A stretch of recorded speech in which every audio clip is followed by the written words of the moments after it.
Hello, fight fans. I'm that boxing writer, Jeremy C. Harridges, joined in an exclusive interview today with undefeated junior middleweight contender, 12-0, 9 KOs, Charles Conwell. Charles, thank you so much for joining me. Oh, yeah, no problem. Happy to do it. So Charles, take me through this.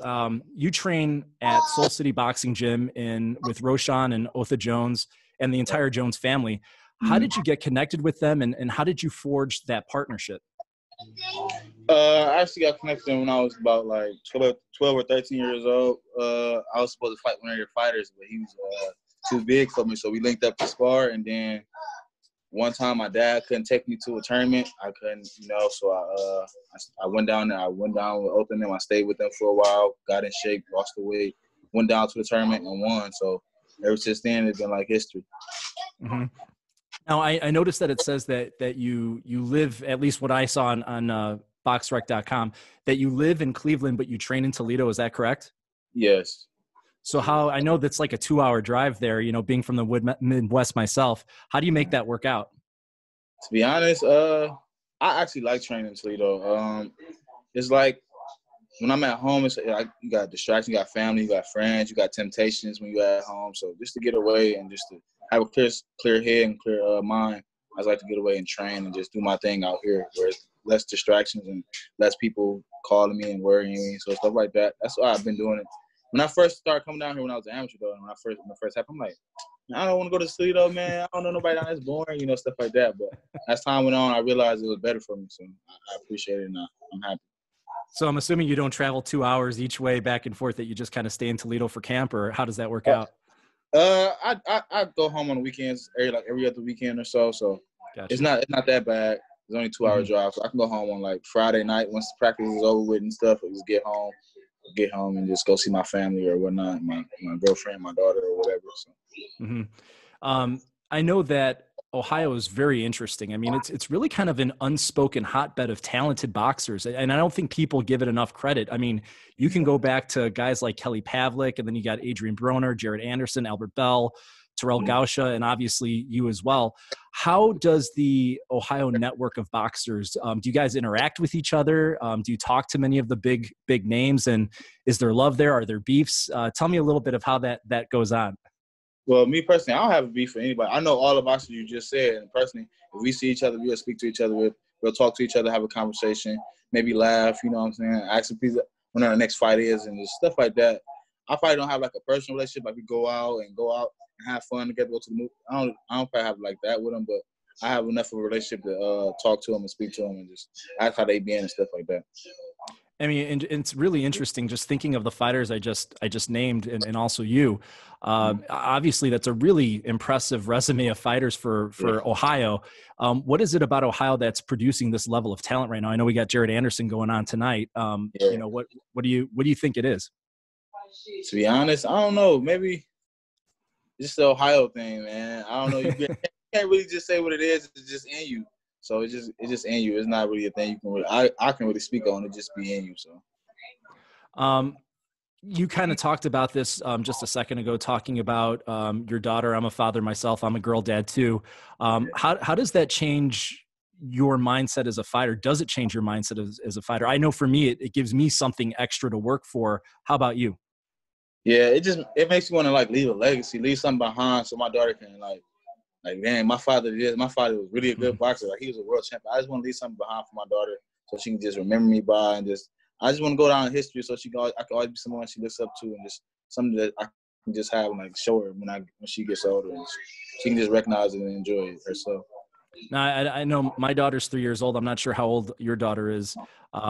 Have you had any of, obviously with things being kind of shut down, and it gives me a lot of time to spend with my daughter. Have you been doing the same thing with your daughter, spending a lot of father-daughter time, and what's that been like? My daughter's only 6 weeks old, so. Oh, okay. I just had her not that long ago, so yeah. I got you. Well, congratulations. Thank you. I just like I said, when I'm not training, I go home on the weekends and I spend. And when I'm home on the weekend, it's just like the mom just gives the baby straight to me, like, all right, it's your weekend. You got to make up all that time you missed and stuff like that. So I get a lot of time with her, and I get to enjoy it. It's hard sometimes, to be honest, because you just went through a hard week of training, and you still got to wake up in the middle of the night, feed her, hold her. Mm-hmm. But I get it done. I enjoy it. The first one's always the toughest because you don't know what you're doing. I know I didn't. Man, I'd be like, why is she crying? Yeah, tell me. I wish you could tell me why. Right. You holding her, she's still crying. I'd be like, oh. Yeah. But Well, and then I would go through like a ritual with my daughter. I'd be like, okay, I'm going to try moving this way and then maybe this way and see which way. And like, okay, I think I got a rhythm that she's, falling in love with. And you learn the little tricks like that. So try the movement, I think I will, because, man, I hate being up at 3 a.m. Oh, man. But it's okay, though. It's all worth it. I know that you've sparred with guys in the past, like David Lemieux years ago.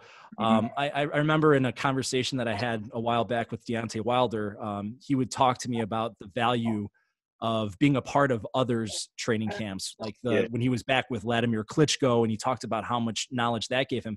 Were there other big name boxers that you sparred with that you kind of used as your training camp when you were coming up that helped you evolve along the way?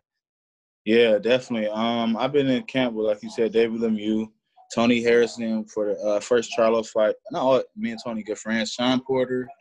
I've been in with Peter Quillem when I was real young. He didn't really go hard on me because I was like 16, but I was in there with him. Just a lot of different people. I sparred a lot of good talent. Who would you say gave you the hardest work that you remember? Like, whoa, yeah, that dude was on a different level. To be honest, I'm gonna say Peter Quillem because I was 16 and he hit hard. So it was crazy. I was like 16 though. But yeah, he hit hard, so I probably had to say him. But other than that, all of them was real good work. It's all just a great learning experience.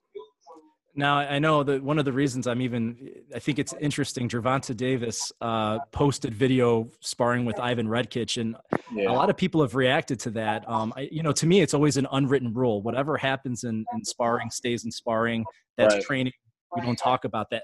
What was your reaction when you see stuff happening like that? Me, like you said, it's like an unwritten rule, man. I don't really like to even, like you said, talk about sparring. And like if you there, you see what happened, then you just see it. But to bring up like, oh, what happened in sparring, I'm not really that type.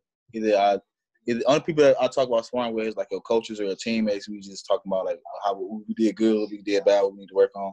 Other than that, to a random or to like a fan or something, I would never talk about sparring. Mm-hmm. No doubt. Obviously, you're promoted by Lou DiBella, and he's such a smart, common sense guy. Yeah. He knows how to get along with other big name promoters and make sure that his fighters get on cards. Fights have been falling through because of COVID-19 testing and at least one instance of PEDs, which I'm not gonna talk about right now. Have you been in communication with Lou about your next fight, and where do you see that going, and do you have an expectation of when that'll come about? I know it's something in the works. Like you said, with the COVID thing, it's just like it's hard to get a lot of fight dates, and then with all this COVID and the city shutting down and all the regulations and stuff like that, so it's been hard. But it's definitely something that they said should happen soon. And whenever I find out, the world to know the same day I find out. I'm just so excited, ready to get back in there though. I've been kind of putting the pieces together because, I know you've been training. I know you've been sparring. Even just looking at you, from the very little I can see in this tiny frame, you look like you're in shape and you're ready to go. If someone called you up last second and said, hey, we need somebody, would you be able to fill the void? For sure. As long as it makes sense. I'm not like a fighter who's just going to go in there for anything. As long as it makes sense for my career and what I got going on, definitely. And I know a lot of these fighters have been fighting. A lot of them have been fighting a division above what they normally fight at. Would you have any worries making junior middle right now? Nah, not with the proper time and the proper camp. I wouldn't have a problem. That's why I'm training now, to be honest, because them quarantine pounds are real. You see people get outside the gym, they get real big. So that's why I've been trying to stay in the gym and stay active, so I don't blow up or get too big. Mm-hmm. Big money title fights are a rarity at the moment. Obviously, boxing's just coming into the fray. How do you see this whole pandemic changing the scope of signing big fights? I know Ryan Garcia had a big spat with Golden Boy, trying to get him to take a pay cut. Are boxers going to have to take a pay cut until live audiences come back? What do you think about that? It, like you said, for the big fighters, yeah, definitely they definitely want to take a pay cut. But for like the prospects and the contenders, I feel like this is a perfect time for them because the purses aren't as big, but the opportunities are there to get on TV and mainstream media.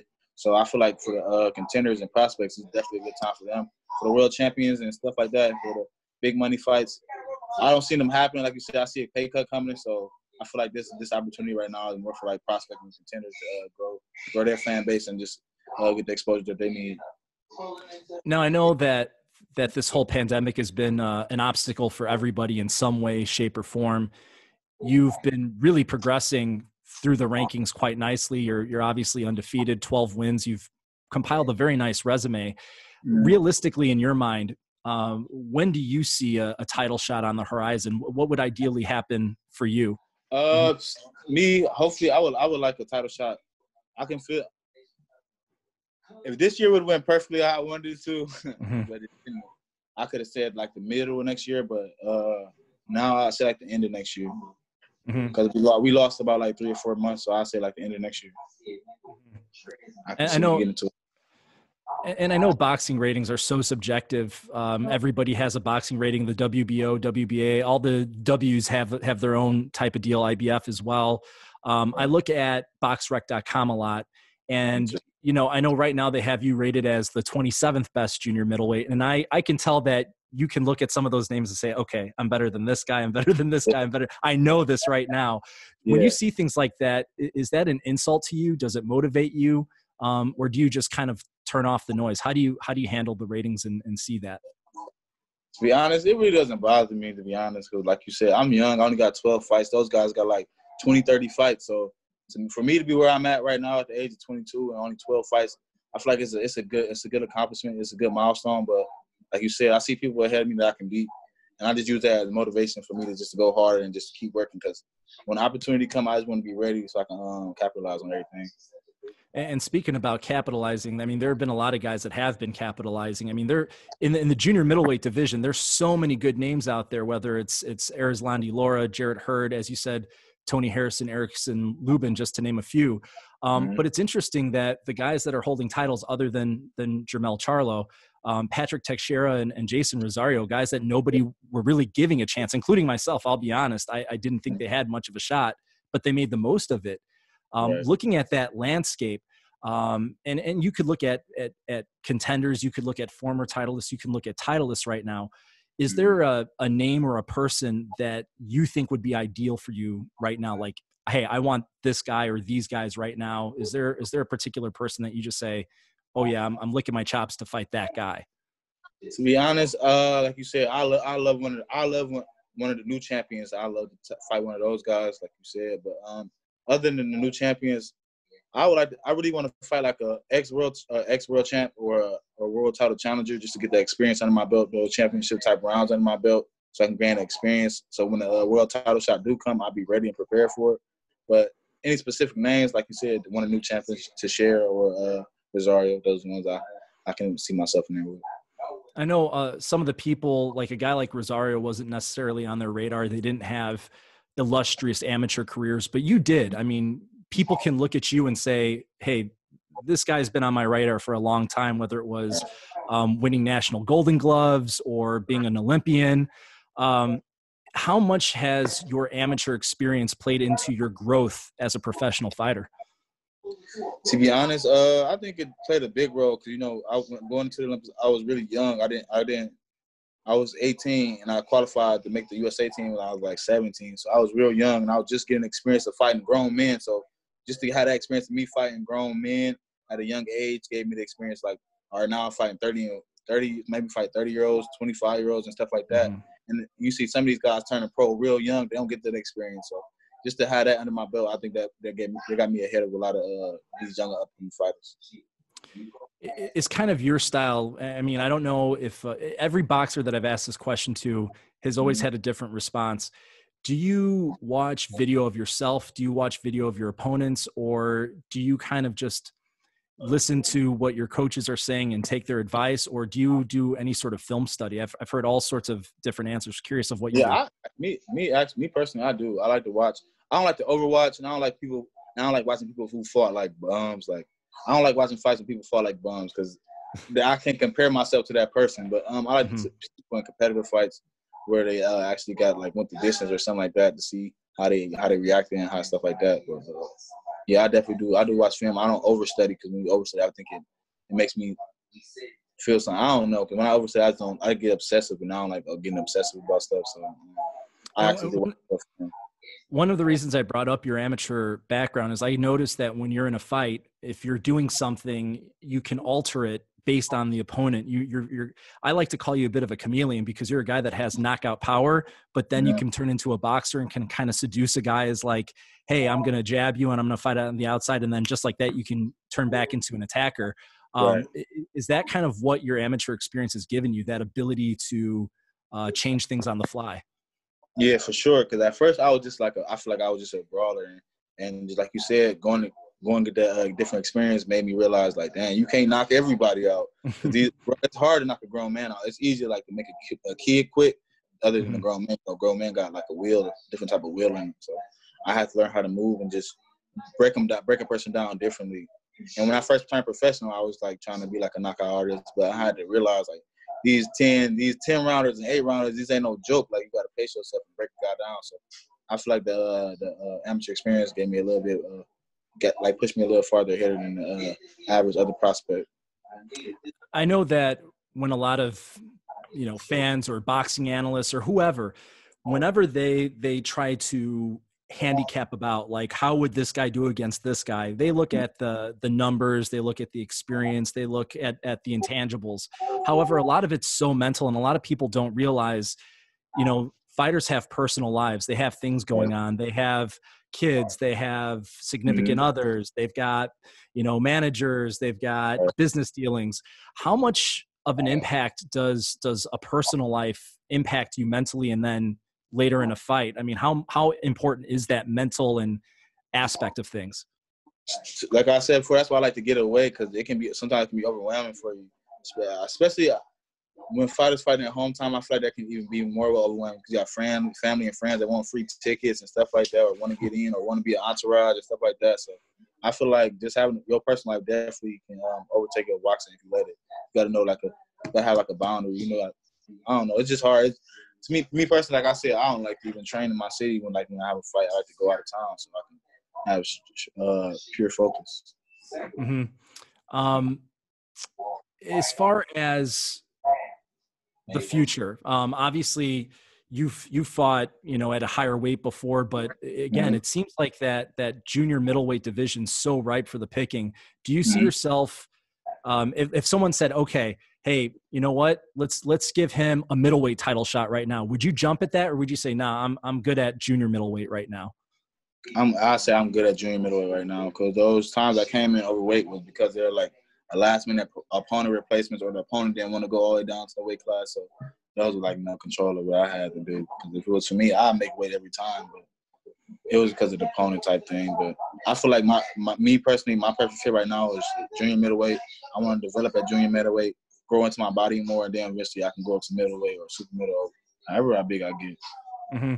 Well, and that's the thing that I think a lot of people don't realize. Just looking at you and just talking to you, I forget that you're 22 years old. You don't seem like you're 22. You seem more like you have the wisdom of someone that's 32.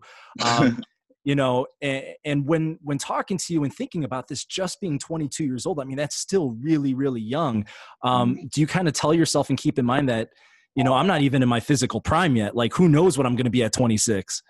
Man, sometimes I think about that, but then sometimes I don't. I be like, man, I'm so young. They like, man, you accomplished so much, but I look at my peers and I'm like, damn, these dudes already world champions. They like 22 and 23 too. So I'm like, I feel like sometimes I feel like I'm behind, but sometimes when you sit back and think about it, you see people, they don't get title shots today like 28 or like 27 and like 18-0 and stuff like that. So I just sit back and just watch like, dang. So it's hard to compare. It's like, it's a good thing. And sometimes I be like, and I'm behind, and sometimes I'm like, man, I'm ahead. So it's all just how I'm feeling that day. Obviously, there hasn't been a ton of action other than some ESPN on Top Rank shows.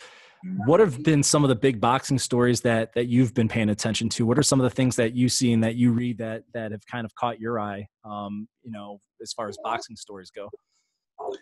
So, like, what do you mean? Like, just like regular like boxing fights, or just like regular boxing news? Anything that you're seeing, you know, on Twitter or on TV that you're like, that's interesting.